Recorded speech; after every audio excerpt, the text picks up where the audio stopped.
there ain't no stopping us. Hey guys, what's up? Jeff here again to orient your fitness in the right direction. And today I want to talk to you guys about something very important, and it has to do with your scapulothoracic joint. What is the scapulothoracic joint? Essentially, it's the joint between your scapula or your shoulder blade and your thorax or your rib cage. Thus the name scapulothoracic joint. So why is this joint so important? Well, today I'm actually going to give you 6 exercises to help to improve the function and mobility of this joint. And this joint is so critical in your body. And let me explain. When you raise your arm up like this over your head, going all the way up like this is 180 degrees, right? From the side of your body up all the way up top. That's 180 degrees. Well, 60 degrees of that motion is coming from your scapula or your shoulder blade. So the motion of that is very important, because if this joint, if this scapula is not moving properly, you can really run into a lot of issues. You can run into a lot of problems.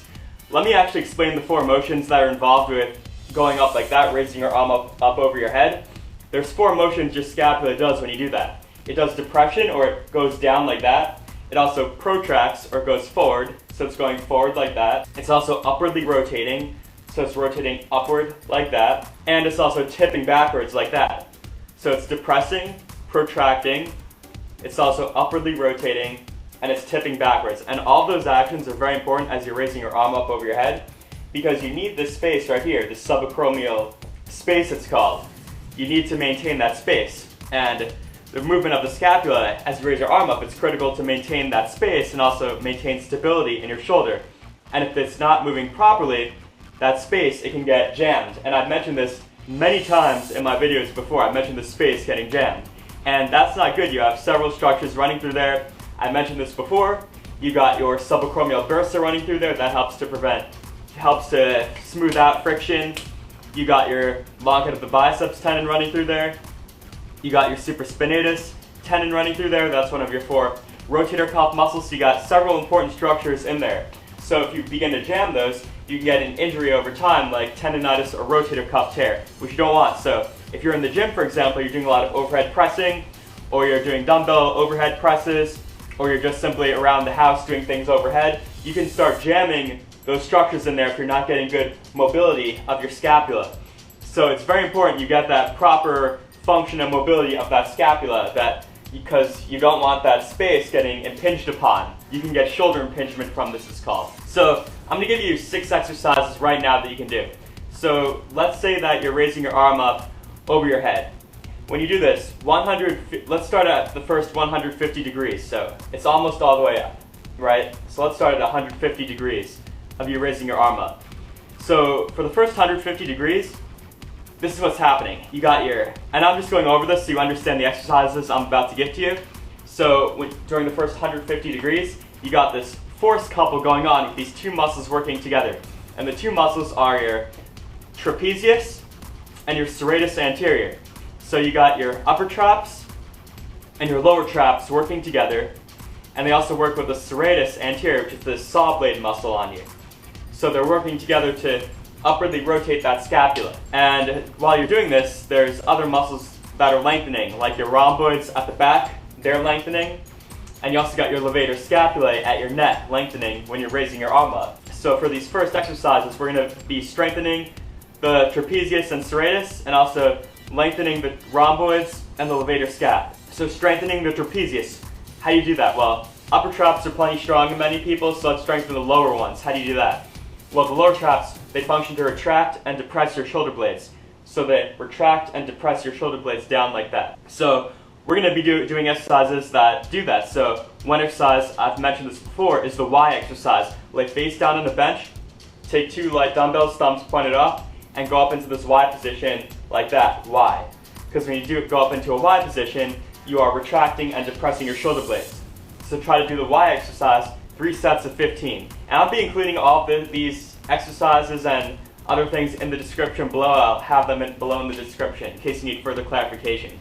So another good trapezius exercise is just going to the gym, getting on that lat pull-down machine, taking that bar, and then bringing it all the way down to your upper chest, holding that for 30 seconds, say 3 times. Because when you do that, you're retracting and depressing your shoulder blades. So that's for your lower traps. Now for your serratus. What should you do for that? do serratus punches. So lay it on your back, take a dumbbell. I do like 15 pounds, 20 pounds or so. But you might be stronger or weaker, who knows. But okay, so take that dumbbell, and what you're going to do is you're going to do this thing called serratus punches. So you go forward like that. So when I'm doing this, my shoulder is lifting up off the ground here. So you see, when I do this punch, I'm bringing my arm forward like that. My shoulder is lifting up off the ground. So it's like I'm starting in a bench press position, except I'm going forward like that, lifting my shoulder up off the ground. So it's like that, I'm coming forward. So say 3 sets of 15 of that or so. And so that's your serratus exercise. So now let's stretch some things. Let's stretch the rhomboids. Simple, your rhomboids are in the back there, right? So what you do, go like this, make a figure 4 position. Go like that, forearm across your elbow. Go like that, hold for 30 seconds, do it twice on each side. That's going to stretch your rhomboids. Now, let's stretch your levator scapulae. How do you do that? Well, it's at your neck. We're going to do the opposite actions of the muscle. So say I'm stretching this side, I take my arm here, reach all the way down. Keep reaching. Now, and if any of these things hurt you, don't do them. Don't do these stretches if they hurt you. So we're going to reach down, side bend to the opposite side, rotate to the opposite side, take your free hand, gently flex your head down, like that.